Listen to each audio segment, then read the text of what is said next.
그래서 한번 이런 인사를 준비해 봤습니다. 우리 옆 사람과 함께 이렇게 인사해 보시겠습니까? 아름다움이 죄라면 당신은 사형입니다.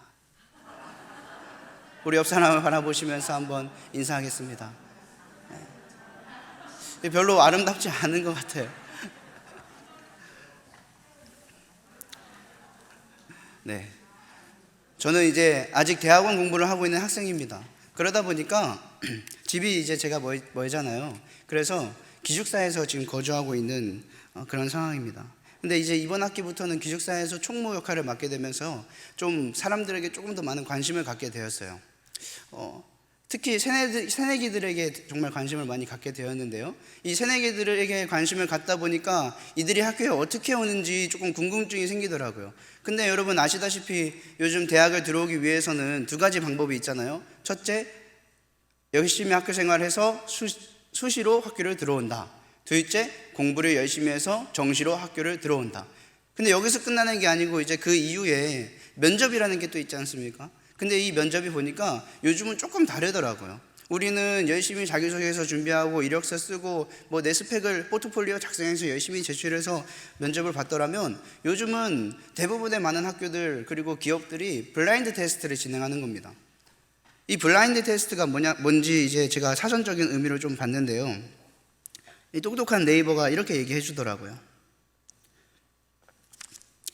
블라인드 테스트란 소비자가 브랜드나 제조회사를 알 수 없도록 가린 상태에서 제품을 사용하고 품질을 평가하도록 하는 일, 주로 기업에서 신제품을 개발하거나 자사의 제품을 경쟁사의 제품과 비교할 때 소비자의 선택에서 선입견을 배제하기 위하여 실시한다.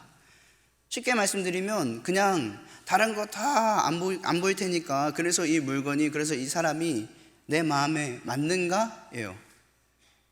학교에서 대학에서 이렇게 아무것도 보지 않고 그냥 학생들을 블라인드 테스트 하는 이유는 그래서 다른 거 다 안 따지고 네가 우리 학교의 인재상에 맞니? 네가 우리 기업의 인재상 그리고 더 나아가서 사업적인 측면에서도 맞니? 라고 하는 그런 의도로 블라인드 테스트를 시작하게 된 거죠.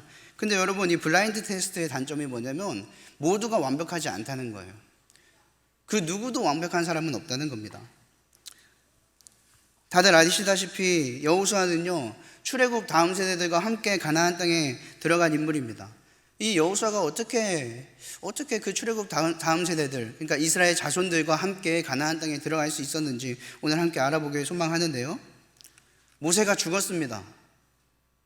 그 모세의 죽음은 이스라엘 백성들에게 있어서 엄청난 큰 충격이었을 겁니다. 너무나 큰 슬픔이었을 겁니다. 그 이유를 우리가 어디서 확인할 수 있냐면요, 특히 이 구약 성경을 보다 보면 많은 인물들이 나오기 시작하는데요, 이 인물들이 죽기 전에 보이는 몇 가지 특징들이 있습니다. 창세기 25장 8절에 아브라함의 죽음을 보시겠습니까? 그의 나이가 높고 늙어서 기운이 다하여 죽어 자기 열조에게로 돌아가매. 그런가 하면 여러분 엘리 제사장의 모습을 보십시오. 사무엘상 4장 15절입니다. 그때의 엘리의 나이가 98세라 그의 눈이 어두워서 보지 못하더라. 무슨 특징이 일어납니까? 자꾸만 나이가 들다 보니까 앞이 보이지 않고 기력이 쇠하여지고 그냥 나이 들어가서 이제 죽을 날만 기다리는 그런 모습들을 자꾸만 보여주는 거예요. 근데 여러분 이 죽음을 앞두고 있는 사람들의 모습이기 때문에 백성들이 많이 물론 힘들어하고 그 사람들의 죽음을 받아들이기 어려웠겠지만 그래도 조금은 준비할 수 있지 않았을까요? 근데 여러분 모세는 좀 달랐습니다. 물론 이스라엘 백성들에게 모세가 죽음을 조금씩 언제하고 있었을 수도 있겠지만 신명기 34장 7절을 보니까 이렇게 기록되어 있습니다. 모세가 죽을 때 나이 120세였으나 그의 눈이 흐리지 아니하였고 기력이 쇠하지 아니하였더라. 차라리 다른 사람들처럼 그냥 눈이 안 보였다던가 기력이 쇠하여졌다던가 하면은 조금 괜찮았을 것 같아요. 아니면 그냥 이런 기록이 없었으면, 이런 모습에 대한 그런 기록이 없었더라면 차라리 좀 낫지 않았을까요? 근데 성경은 왜 모세가 죽을 때에 그의 눈이 흐리지 아니하였고 기력이 쇠하지 아니하였다고 굳이 말하는 걸까? 그러다 보니까요 여러분 이 34장 8절을 보니까 이렇게 이야기합니다. 이스라엘 자손이 모압 평지에서 모세를 위하여 애곡하는 기간이 끝나도록 모세를 위하여 30일을 애곡하니라. 사실 말이 30일이잖아요. 이 30일만 애곡한 게 아니고 그 이후에도 수많은 슬픔을 가지고 이제 우리 어떡하지? 모세가 죽었는데 우리 가나안 땅은 어떻게 들어가지? 그런 걱정들이 가득 차 있었을 거란 말이에요. 얼마나 이 이스라엘 백성들이 슬퍼했는지 여러분 잘 아시겠나요? 얼마나 당황스러워했는지, 얼마나 놀랐을지 잘 아시겠습니까? 근데 이 모세가 여러분 죽은 후에 하나님이 딱 이제 한 사람을 조금 난감한 상황에 처하게 하십니다. 바로 오늘 본문의 주인공 여호수아인데요. 이 여호수아 1장 1절에서 9절까지의 모습을 보니까 하나님이 막 이렇게 열심히 말씀해 주시는 모습을 볼 수 있는데 1장 1절에서 2절을 우리 한 목소리로 함께 읽기 소망합니다. 함께 읽겠습니다. 여호와의 종 모세가 죽은 후에 여호와께서 모세의 수종자 눈의 아들 여호수아에게 말씀하여 이르시되 내 종 모세가 죽었으니 이제 너는 이 모든 백성과 더불어 일어나 이 요단을 건너 내가 그들 곧 이스라엘 자손에게 주는 그 땅으로 가라. 이런 상황에서 제가 여호수아였다고 생각을 해봤어요. 여러분이 만약 여호수아였다면 어떠실 것 같으세요? 제가 만약 여호수아였다는 생각을 해보니까 하나님이 지금 저한테 너 이제 가야 돼. 모세가 죽었으니까 이제 네가 책임져서 가야지. 내가 너와 함께 할게 라고 말씀하시더라도 글쎄요, 저는 못 갈 것 같아요. 아니, 안 갈 것 같아요. 내가 뭐라고 그렇게 하나님과 독대했던 그 모세를 대신해서 지도자가 되어서 하나님 앞에 하나님 제가 이스라엘 자손들을 품고 가겠습니다라고 감히 말할 수 없는 심정이잖아요. 지금 이스라엘 자손들이 엄청 슬퍼하고 있는데 이 상황에서 어떻게 제가 감히 하나님 알겠습니다, 제가 가겠습니다 라고 선포할 수가 있냐는 말이죠. 제가 만약 여호수아였으면요 좀 많이 두려웠을 것 같아요. 근데 여러분 여기서 이제 이 여호수아가 이스라엘 자손들 그리고 출애굽 다음 세대들과 함께 가나안 땅에 들어갈 수 있었던 명백한 이유가 두 가지 정도가 나옵니다. 이 여호수아가 도대체 어떻게 행동을 했길래 출애굽 다음 세대들을 하나님 품에 그리고 하나님이 약속하셨던 가나안 땅에 들어가게 됐는지 함께 살펴보기 원하는데요. 여호수아가 다음 세대와 가나안 땅에 들어갈 수 있었던 이유 첫 번째는 뭐냐면 하나님의 약속을 기억했기 때문이에요. 우리가 읽은 본문이 1절부터 10절까지지만 그 뒤에 13절을 한번 보시겠습니까? 우리 13절을 함께 읽겠습니다. 여호와의 종 모세가 너희에게 명령하여 이르기를 너희의 하나님 여호와께서 너희에게 안식을 주시며 이 땅을 너희에게 주시리라 하였나니 너희는 그 말을 기억하라. 아멘.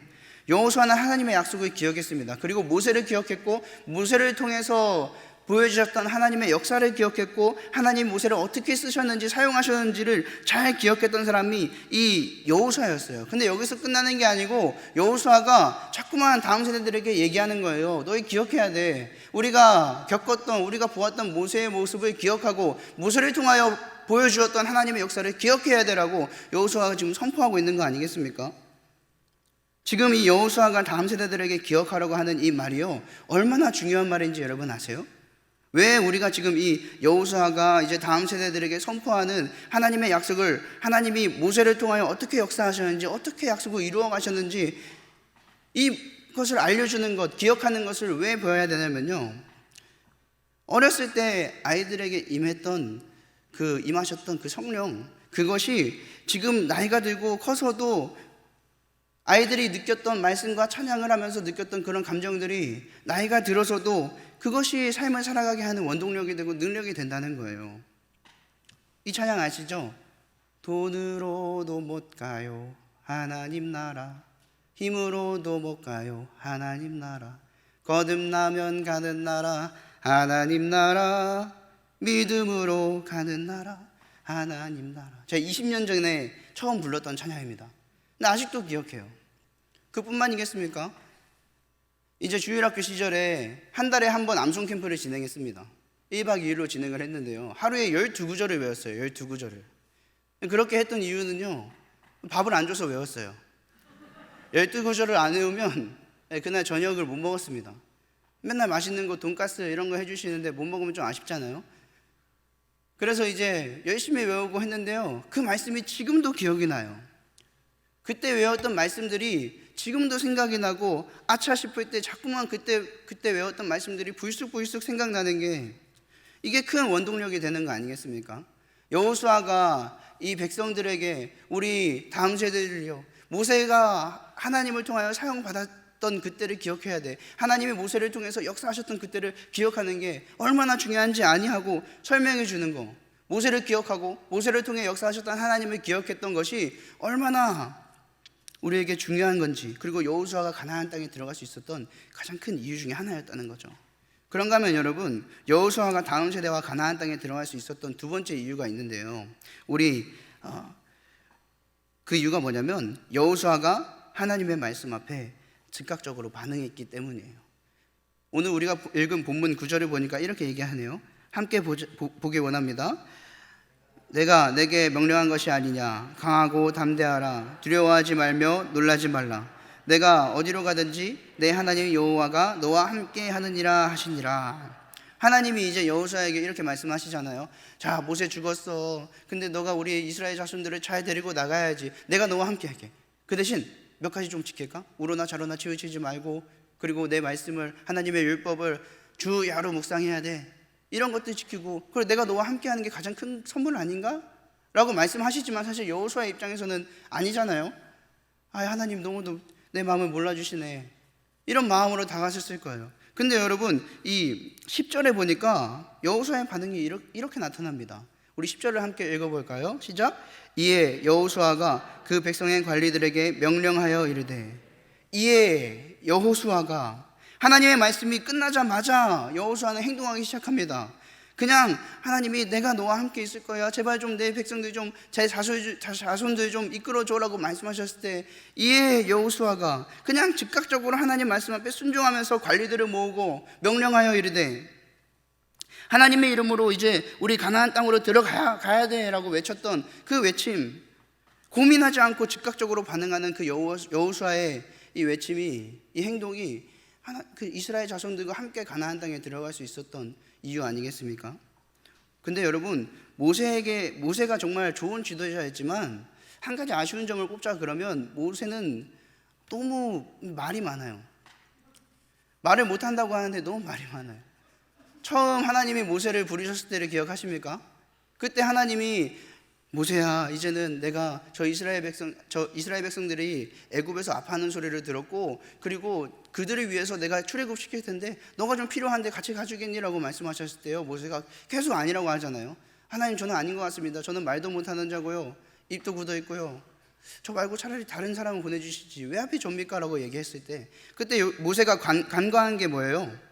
출애굽기 3장 7절에서 8절. 여호와께서 이르시되, 내가 애굽에 있는 내 백성의 고통을 분명히 보고 그들이 그들의 감독자로 말미암아 부르짖음을 듣고 그 근심을 알고 내가 내려가서 그들을 애굽인의 손에서 건져내고 그들을 그 땅에서 인도하여 아름답고 광대한 땅, 적각거리 흐르는 땅, 곧 가나안 족속, 헷 족속, 아모리 족속, 브리스 족속, 히위 족속, 여부스 족속의 지방에 데려가려 하노라. 아멘. 모세가 간과한 게 뭐예요? 자꾸 자기는 아니라고 밀어내고, 하나님, 저는 쓰임받지 못하는 사람입니다, 사용받지 못하는 사람입니다 라고 얘기를 하지만 사실은 그게 아니라 하나님이 도구로서 사용하시는 건데, 3장 8절에 보니까 뭐라고 말씀하십니까? 내가 내려가서, 내가 이 이스라엘 백성들이 얼마나 아픈지 보았고, 그리고 고통소리를 내가 들었고, 그렇기 때문에 내가 내려가서 하는 거야 라고 말씀하시는데도 불구하고 하나님, 자꾸만 보낼 만한 자를 보내소서 하면서 밀어내는 거, 이게 여호수아와 모세의 차이점 아니겠습니까? 이 모세의 모습을 보면서요, 자꾸만 이런 문구가 제 머릿속에 떠오르는 거예요. 제가 사실 아직 그렇게 나이가 많지 않거든요. 근데 이 문구가 계속 마음에 요즘에 떠올라요. 뭐냐면요, 나이가 들수록 생각이 깊어지는 줄 알았는데 사실은 그게 아니고 생각이 많아지는 거였더라라고 하는 이 문구가 자꾸만 요즘에 제가 생각하게 돼요. 그 생각이 많아지는 게 여러분 다들 아시다시피 그렇게 좋은 건 아니잖아요. 생각이 깊은 거랑 생각이 다른 거랑은 좀 많이 다르잖아요. 모세도 마찬가지예요. 자꾸만 생각이 많아지니까 하나님 앞에서 그냥 아니에요, 저 정말 안 돼요, 제가 어떻게 하나님 앞에 쓰임받아요 라고 계속 말했던 거 아닙니까? 하나님은 자꾸만 밀어냈던 거 아니겠습니까? 하나님, 나와 함께 하지 않으시면 어떡하지? 이 생각이 많아지면요, 그냥 자꾸만 내 멋대로 해석해버리고, 내 멋대로 생각해버리고, 내 멋대로 판단해버리고 이 실수를 하게 되는 거예요. 근데요, 반면에 여호수아는 달랐습니다. 여호수아는 하나님의 말씀이 나에게 임하자마자 이에 여호수아가 하나님의 말씀 앞에서 즉각적으로 순종하는 그런 모습들이 여호수아가 다음 세대와 함께 가나안 땅에 들어갈 수 있었던 이유 아니겠습니까? 이제 말씀을 맺으려고 합니다. 블라인드 테스트. 하나님은 우리를 언제나 블라인드 테스트 가운데로 이끄십니다. 지금 하나님이 블라인드 테스트를 한다고 하시는 그 이유는 뭐냐면 내 능력을 보시는 게 아니에요. 그냥 하나님은 그저 하나님의 마음에 합한 자를 선택하신다는 거예요. 제가 이제 이 교회에 온 지 약 2달 정도 됐는데요, 그 칭찬을 좀 많이 들었어요. 근데요, 저는 되게 부담스러워요. 여러분들은 정말 제가 거룩하다고 생각하십니까? 여러분들은 정말 제가 하나님 앞에 흠이 없다고 생각하십니까? 아닙니다. 절대 아닙니다. 하나님 앞에서 가장 많이 무너졌던 사람이 저고, 하나님 앞에서 가장 회복되어야 되는 사람이 저고, 하나님 앞에서 망가진 사람이 저고요, 하나님 앞에 정말 스펙으로 따지면 쓰임받지 못하는 사람이 저예요.